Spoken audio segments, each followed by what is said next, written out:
art can mean different things to different people. For me, it's all about the joy of creating. So if you draw, paint, write, dance, sing, craft, play air guitar, or even sculpt using nothing but mashed potatoes, consider yourself an artist and join the conversation. For the next half hour, meet the artist, learn about their inspiration, and enjoy the beauty of creativity. Welcome to Art Talk with John Cole Artist. Well, hey, good evening, everyone. It's John Cole Artist, and I want to welcome you to the solo program tonight. I thought I would do something a little bit different, right? This program is all about talking about art. It's all about highlighting people's inspirations, people's motivations, and really the great things that they do. And all that is wonderful, and I definitely plan to keep doing it. But tonight I really wanted to focus in a little bit on what I call the art of camping. You see, recently I decided to take a rather long trip, and maybe you've noticed on the John Cole Artist page, for the last 3 weeks, I've had some replays. But I decided to take a very long trip. And I wanted to talk a little bit about that because for me, what started off as a very scary event turned out to be probably one of the biggest life-changing events that I've had in quite some time. And I wanted to focus on that a little bit. So hopefully you'll indulge me and you will.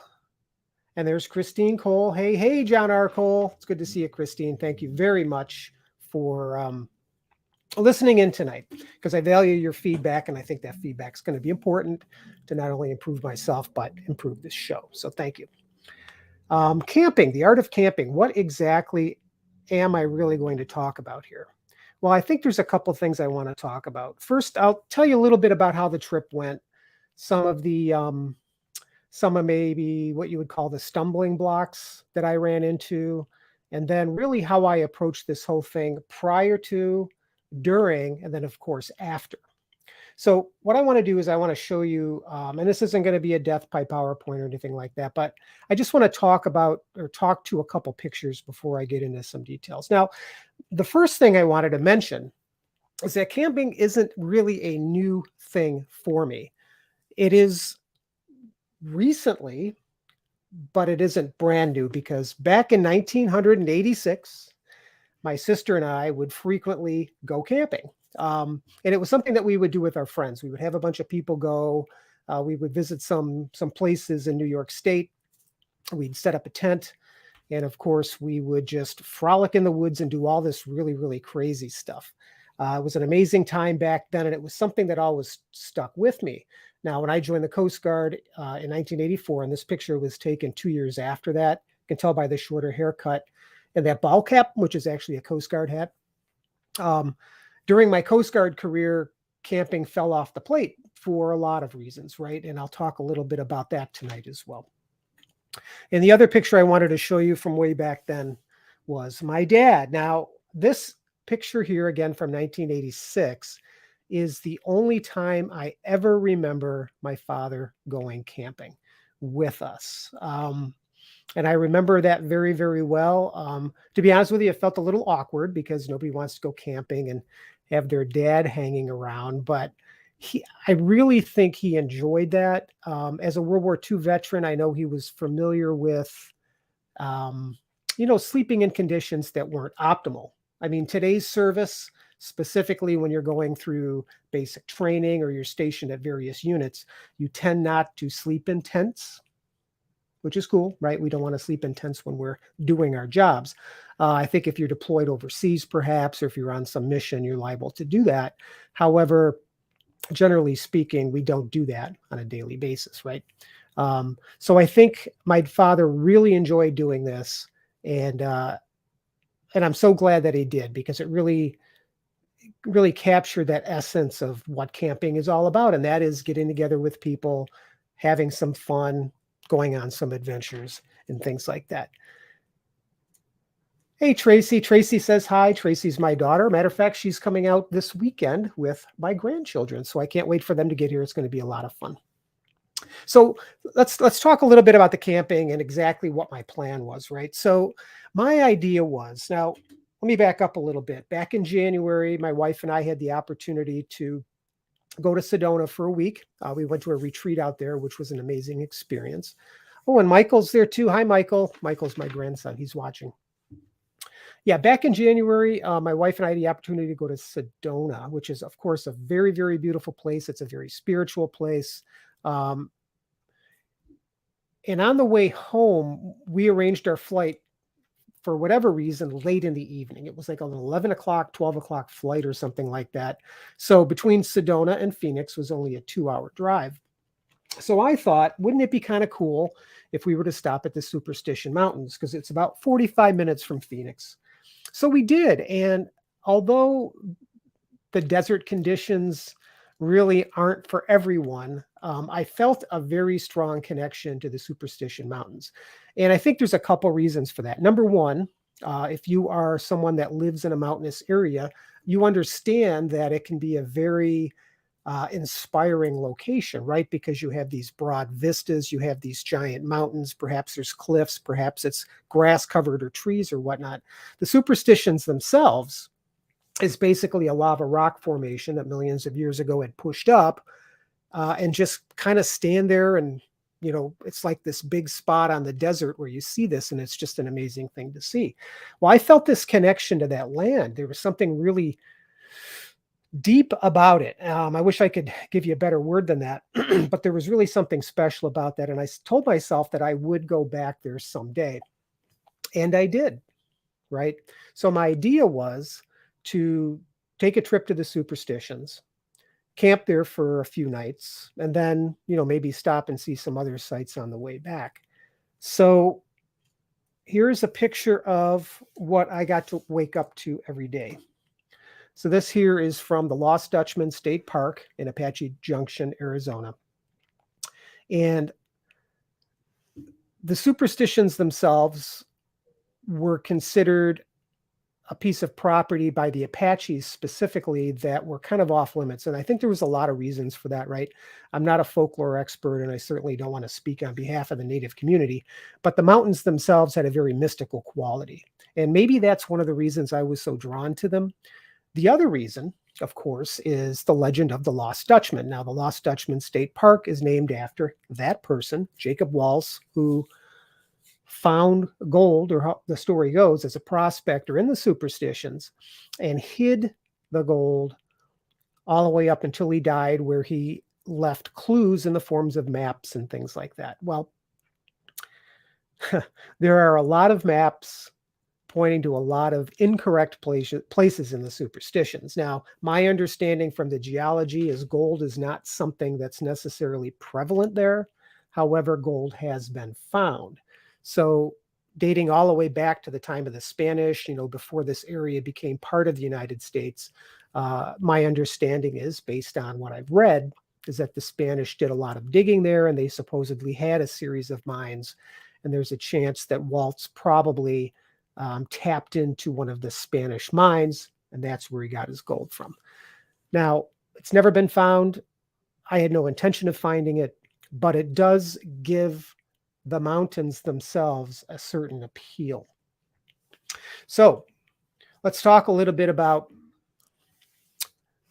how scary it was for me to take 14 days, 5 of which I spent at the campsite. The whole idea of breaking away from your wife, breaking away from your community, and taking such an enormous drive by yourself with no idea really of where you're going, where you're going to end up, or, you know, how much money is it going to cost, where am I going to eat, things like that is a very, very, it's a very, very deep fear. And a lot of that, I think, has to do with a fear of isolation. I think it has to do with the fear of the unknown, right? You'll see the UFO thing in the back that I picked up at Roswell, right? A fear of the unknown. We don't know what something is, so we tend to shy away from it. And for that 6 months between January and the time I decided to make that reservation, the thought was in my mind, but the fear kept me from doing it. And doing something as big as this, just spontaneously is a hard thing to step across. So I wanted to go very badly.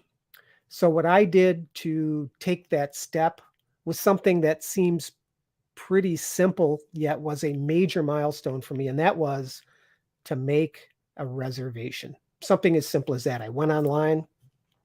It was $25 a night, very inexpensive for a campsite.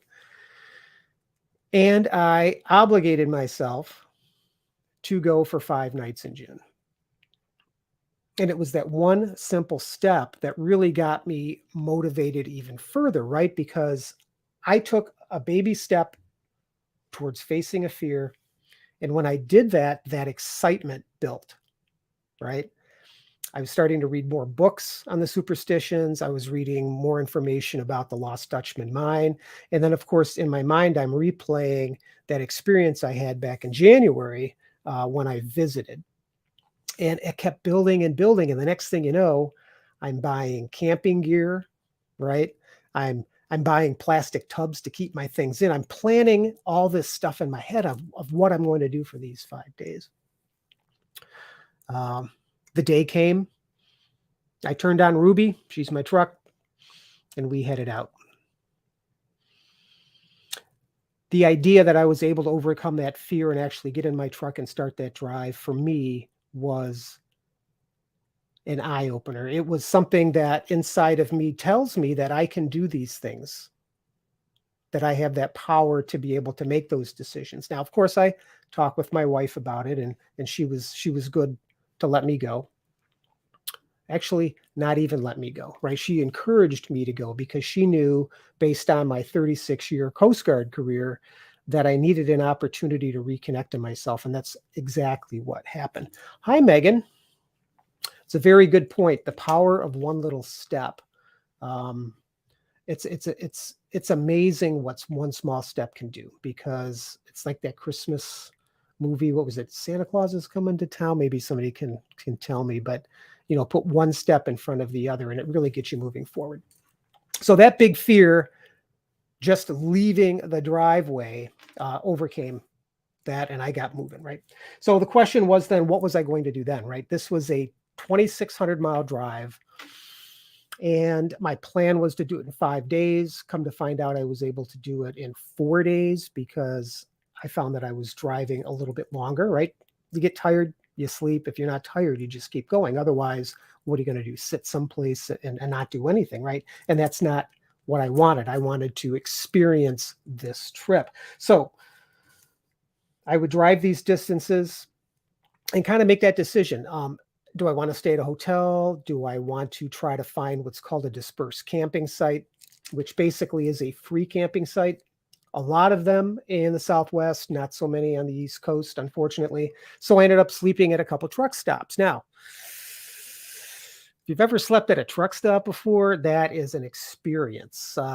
That's probably one of the lessons I took away from this. Sleeping at a truck stop works. I mean, nobody's going to come bug you. They're not going to come knocking on your window or anything like that, but they are super loud. And I found out that my truck is not really great for sleeping in. Yeah, you push that passenger seat back, and yes, unless you're shaped like a pretzel or something, they're highly uncomfortable. And like Megan says, a lot of lizards, yeah. But people do it, and you can do it, and I did it. I ended up doing it twice. The first time was somewhere in, I want to say it was in Missouri someplace, and then the second time coming back, I slept, and actually it was in Nebraska. What was really, really cool is that there was a storm coming in. There was lightning in the distance. It was super, super humid, but then there were also fireflies, which I thought was interesting. So there was lightning bugs with lightning. So I thought that was very coincidental. Now, I wanted to show you the trip quickly here. So this is the route I ended up taking. So if you notice in the upper right-hand side, I started off in Dracut, Massachusetts. I ended up driving south through Connecticut, Pennsylvania, Ohio, Indiana, et cetera, all the way down to Roswell, New Mexico, because I was ahead of time. So I thought I'd stop in Roswell, right? Home of the famous UFO crash. Visited their museum, which was pretty cool. And then further on down, I ended up going to the Gila cliff dwellings, which is it's on the national park system. I've always been infatuated with the early Native American cultures, the architecture, which the cliff dwellings were. And this is one of the few in the United States where you can actually walk up there and climb through. Most of them, places like Montezuma's Castle in Arizona, and I think probably Mesa Verde, although I haven't been there. You can't go up there and you can't explore, you can't investigate, but you can at the Gila cliff dwellings. Beautiful place, and I ended up sleeping there for free. They have dispersed camping there, so one of the nights I ended up spending under the stars up there and looking at the birds and things like that. It just was an amazing experience. And then, of course, from there, headed further with my loaded truck, right? That's something that I learned, I think, from a equipment perspective. I ended up overpacking. I ended up bringing 120 bottles of water, which was probably a really good idea since the temperatures were ranging between 90 and 100 in the desert. I ended up bringing a camping stove and food and things like that. I think having too much is probably better than not having enough. But on the other hand, I never ran into a situation where A, I couldn't find a McDonald's to go to the bathroom, or B, couldn't find a store where I could get supplies. Now, Christine here asks a really good question. She says, what advice would you give someone who is thinking of taking their own adventure, but feels paralyzed by their fear? Well, I think, and this is something that I learned from this experience, and I kind of suggested it before, it's when you feel into what it is that you really want to do, all right? When you feel into that, you're going to feel excited and you're going to have that fear that's associated, right? And I know our coach Allison refers to that as inspired action. When those feelings happen, I believe it's the universe, God, whatever you want to call whatever, or just yourself if you're an atheist, that inspired action is telling you that that is the right thing for you. For me, the first thing was to, again, take a tiny step. Even if it's writing down on a piece of paper, right? I want to go to fill in the blank, or I want to do this, or I want to be this, or whatever. That one tiny step can move you a little bit closer, because the closer you get to this thing, whatever it is that you want to do, that excitement's going to build. And at some point, this balance, right, is going to tip in the direction of moving forward, right? It can be slow, it could be fast, but the first thing is always to take one small action to get you moving forward, because we want to move forward, right? Going back is something that us humans can't do. We can't go back in the past. We can't do anything about the past. All we can do is make one step forward, even with thoughts, right? Every thought that we have builds upon the previous thought, and it's a matter of just making one small tweak in the way that you think, or taking one small action, and next thing you know, you're going to be moving in the right direction. But you have to be persistent, and you have to listen to the universe when the universe is talking to you, because I guarantee you it knows exactly what you need. The campsite layouts were pretty straightforward. Notice I have a Coleman grill. That's something that I certainly would recommend. I think the idea of building a fire is great, right? If you want to cook hot dogs and marshmallows, that's awesome. But quite honestly, if you're actually going to eat, although if you notice, I'm eating a cup of noodles. Yeah, I wasn't eating that great. However, with these small Coleman stoves, which aren't that expensive, they're small, they're portable, perfect for cooking in the morning.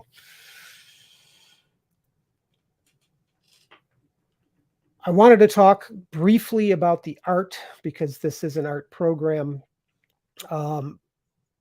Some of the most fascinating artwork that I have ever seen is always in the form of the Native American petroglyphs or pictograms or things like that. So these were on a hike that I took up the what's called the hieroglyphic trail in the Superstition Mountains. And as soon as my machine works here, it's just not doing it. There we go. You'll notice all these amazing carvings, these amazing etchings where people took rocks and these are 1,500 years old from the Hohokam people that lived in this area at the time. So this is some very, very old artwork. And it's just amazing, the motifs, because you have this combination of not only things that are recognizable, like the rams and the sheep on the left, but also some very interesting geometric and when I use the word alien, I won't say aliens from space, but some alien designs. So they're basically abstract designs. It's amazing stuff. And here are some more where you actually have some animals to the left there. And of course, some other geometric designs. You have to keep in mind that 1,500 years ago, people walked in the same steps I did, except they took the time to do these things for us to enjoy 1,500 years later. It's just an amazing thing. And there's one here. And there, of course, is me doing a little gold panning. So what did I learn about me? Well, I think the biggest thing that I learned about me was that I still am that same person that I was when I was 10 years old, when I was, 15 years old, or I was 20 years old, right?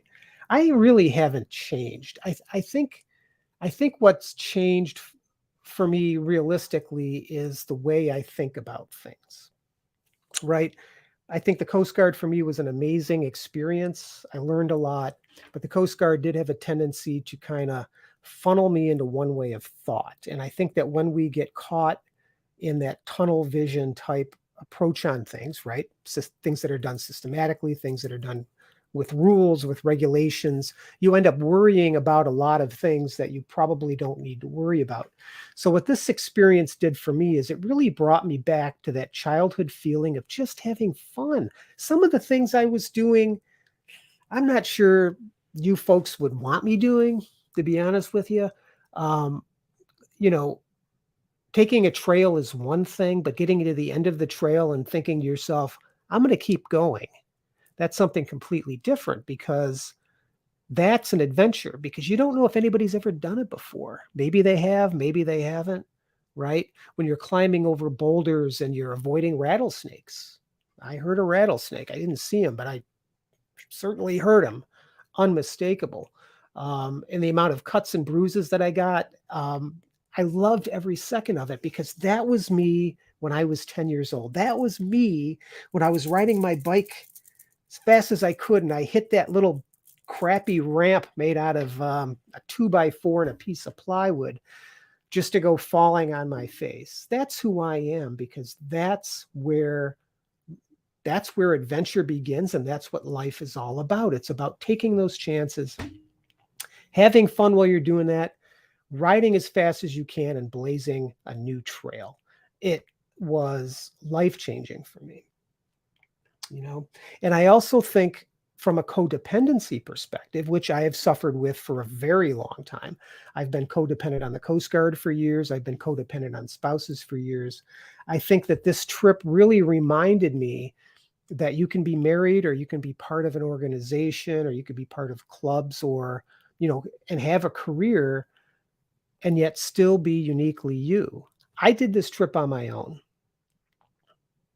It was just me. For 14 days I was gone, and I was able to do it on my own. And I was able to meet the experiences, meet the challenges, and just be me, which was super, super cool.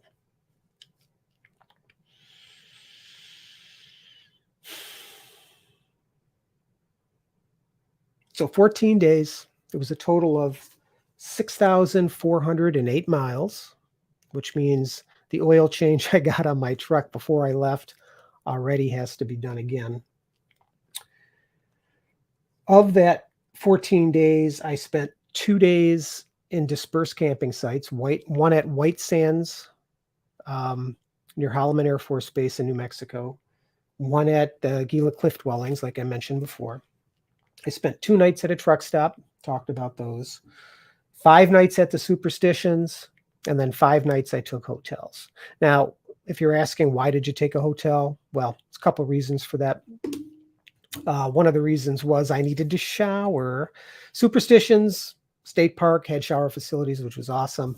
But the rest of the time didn't. So I had to, clean myself. Christine asked, what safety measures did you use? Well, for the truck stops, themselves, I always left, I slept on the passenger side, kept the driver's side door locked and the windows up. And of course, the keys and my important stuff I left on the other side of the vehicle, because if there was any chance that somebody was going to approach the car, anything important was out of my reach, it was way on the other side of the car. As far as hotels go, those are pretty safe. Camping sites, I didn't worry about that at all. As a matter of fact, everyone I met, and I talked to a whole bunch of people, along the way, everybody I met was kind, friendly, and very, very engaging, right? I had some wonderful conversations with folks that I met, which tells me that, when we see bad in the world, what we're seeing, I think most of the time, is the media's interpretation of things to make us afraid. But I think when you get right down to it, there's really not much to fear, as long as you, like you suggest, safety measures, right? Don't drive 105 on the highway. Don't pick up hitchhikers when there are signs saying don't pick up hitchhikers because there's a prison nearby, right? And just be aware. It's situational awareness. Know where you are, know what you're doing, and know what's around you. Because if you don't know, a rattlesnake will bite you right in the rear end. Trust me, I came close. Megan, did you ever have a moment once you left that you questioned your adventure? No, not once. As soon as I drove out this driveway, I was so filled with the joy of looking forward to this experience that I never once questioned what I was doing. And I think that just tells me that this trip was meant to be. Is there anything else that I want to talk about the art of camping? Some of the things that worked for me, I think the driving there, I think, was a really good idea for me, because I had the opportunity then to, on the way back, stop at the Grand Canyon. I stopped at Canyonlands, Arches National Park, all these national parks. And I also had a chance to visit Skinwalker Ranch, not the ranch itself, but the entry gate. Things I would do differently. I will admit I probably rushed a little bit to get back home here, but that's because after 14 days, you do kind of feel a little tired, like you almost need to rest a little bit. I think the next time, and there will be a next time, I absolutely want to do this trip again. Maybe not this exact one, but there's so much in the U.S. This is an amazing country, people. America is so filled with incredible places and incredible people that to spend your life at home or to spend your life not exploring that, it really is a shame. It really, really is, because everywhere I've ever gone, it's always been a wonderful experience. And then, of course, Christine asked a question here that is definitely worth answering, because I went there packed with art supplies. Did you do any art while you were out there? I did one small watercolor. Now, why?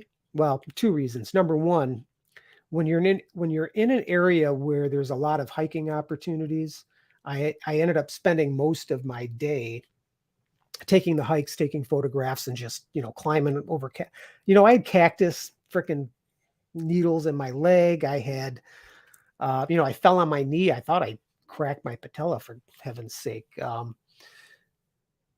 So there was an awful lot to do in a very short period of time, and I was really enjoying myself with the physical aspects of it. When I did sit down to do art, which I did, like I said, one small picture. The big thing was the climate in the desert. Not so much the heat, but the wind. When the sun came up, the wind started. And when the sun went down, the wind died down. During the day, it was so windy that and I would tape my paper down on a pallet that I brought. And it was so windy, it just wasn't working.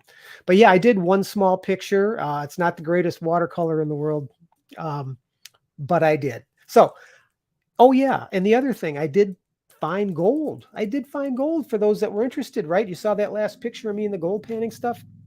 I ended up going up to Lynx Creek, which is near Prescott, Arizona. And I had purchased a gold panning kit, went up there, and probably for a good 7 hours, I sat in the sun and sifted dirt and rocks, and I found 3 tiny flakes of gold, which interestingly, and Christine can attest to this, before I went, I said, all I really want to find are little flakes of gold, and then I would be happy. And wouldn't you know it, that's what I found. So that is, again, a great example of the universe saying, hey, this is what you want. I'm going to go ahead and provide it to you. And it did. Amazing. We are at 30 minutes, which is a shame because I'd love to keep talking about this, but I would really like to keep on my time schedule.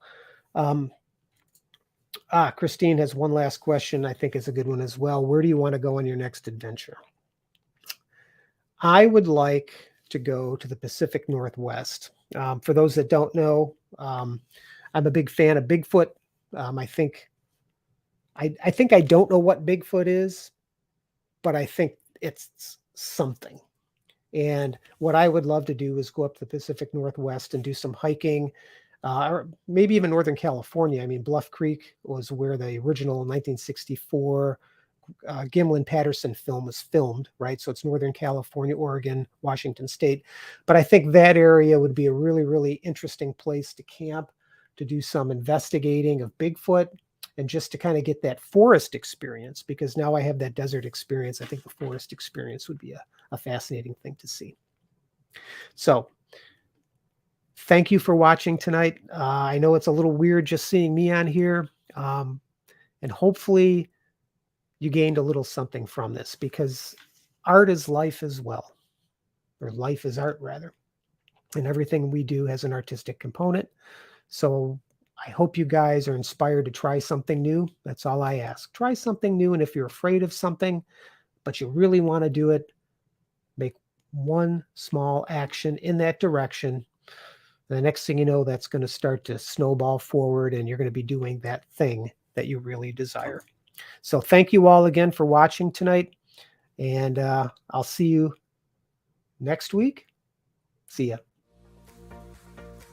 Thank you so very much for joining me on the ARTalk Podcast, where it's my goal to bring artists together to talk about their craft. If you'd like to join me for a conversation, please reach out via email at johncoleartist@gmail.com or by visiting my website at johnrobertcole.com. So until next time, keep crafting, painting, and inspiring others with your creativity. You make more of an impact than you know.